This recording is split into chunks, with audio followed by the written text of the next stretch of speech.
Hello guys, Alex here, doing part number 2 of 2000 Mercedes S500 W220, and this is pretty much a buying guide. I want to talk about why would you own one and why would you personally buy one and keep one for your family. I do want to talk about 10 reasons why you would do that. Number one, in my opinion, will be, of course, safety. You know, this is as I mentioned in the previous videos, I have owned 4 of these. Thankfully I've never been in an accident in either of them. However, I do feel when I drive that vehicle it's extremely safe. I've also had you know, when I drive around my wife and kid, I do feel like I'm driving a very long, safe, comfortable vehicle. So that'll probably be one of the biggest reasons.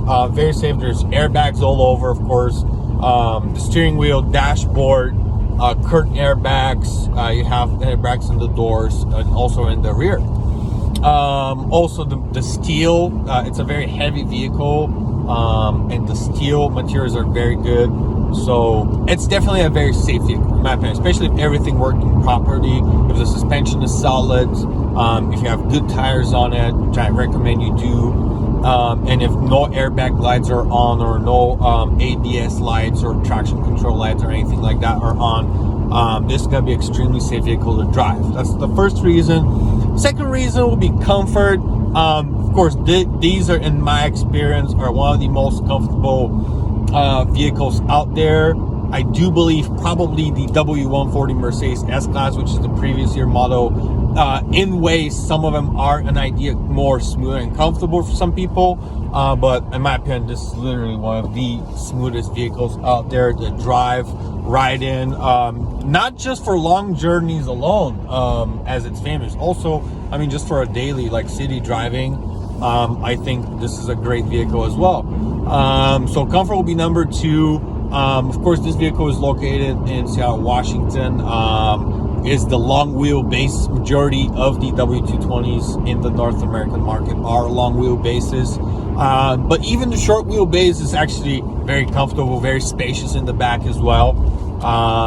So yeah, that'll be reason number 2. I would say is, of course, comfort. Reason number 3 is, I would say, is length, which is kind of strange, but this vehicle is extremely long, and that is actually a good thing, because, you know, it gives it, you know, you have that strong, like I said, you feel like you're driving a tank. So the extreme length of that vehicle I really like. It's something that I think it's a definitely must have. The spaciousness will be reason number 4. I mean, I do love how spacious this vehicle is all the way around, like the back seats, the front. It's really wide as well. You do have places to put your arms, like in the side panels, handles, the middle armrest. Of course, you do have cup holders as well, unlike the previous S-Class, unless the facelift one. So that's number 2.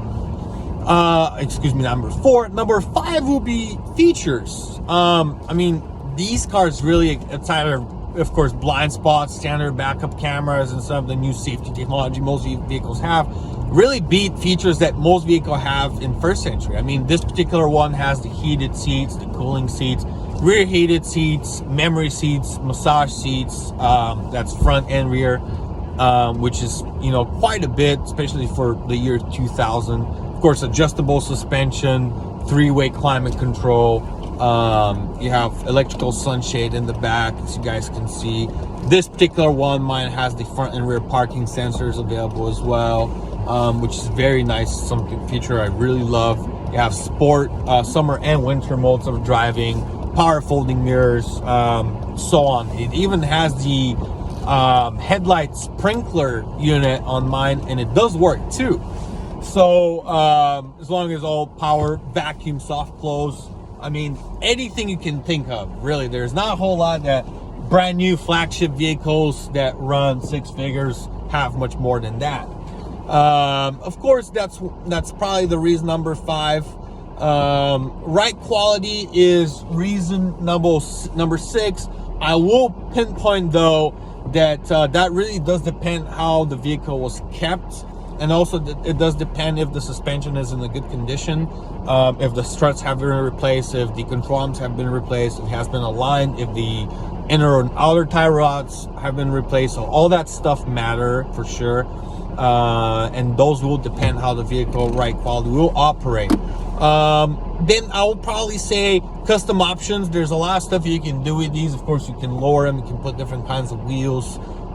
You can put, a lot of people have custom these in many different ways. You can easily swap, from example, like pre-facelift headlights to facelift ones and stuff like that. You can do AMG packages, exhausters. There's so much you can do with these. I really like that.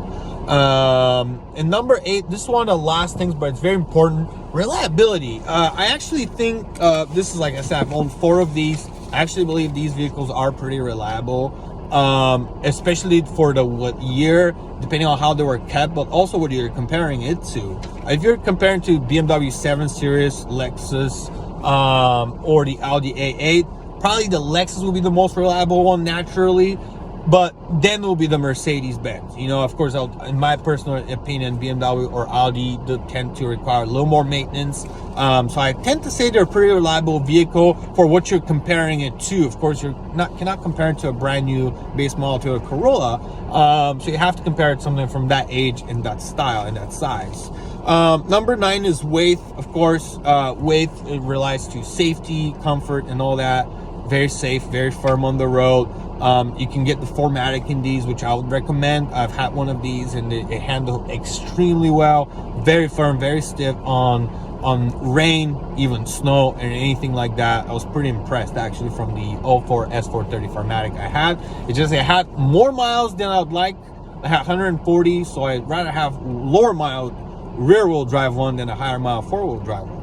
And then number 10 will be, of course, style. I think this vehicle looks beautiful. It has extremely nice looking exterior, interior, beautiful design. I really love it. I love everything about it. And don't get me wrong, I do love the W140 Mercedes as well. But as far as looks on that vehicle, I do think it looks really amazing. So those would be the top 10 reasons, in my opinion, guys, that why would you own Mercedes W220 S-Class from the years 1999 to 2006. Again, I did have 4. I've really had only serious issues with one of them, 1 out of the 4, and it was really my fault because at the time that was the first one I got. It was an 03 S500 with 95,000 miles, but salvaged and actually rebuilt a couple of times, which is actually pretty severe. And it had a lot of electronic issues, airbag lights, traction lights, leaks, suspension issues, really most of the worst things you can think of for W220. All the other Mercedes W220 are ones I have been saving up for, and I've had very nice, very reliable, and I've kept them for years, and I've had very, very few issues, really normal stuff for the age and the miles of the vehicle. So that's how I'd recommend owning one. Do keep in mind you will have to save up for required maintenance, and it is going to be more, but it is going to give you the corresponding safety, reliability, comfort, and luxury you're going to be looking for in Mercedes W220 S-Class. Thank you guys. Like and subscribe, and have a great day.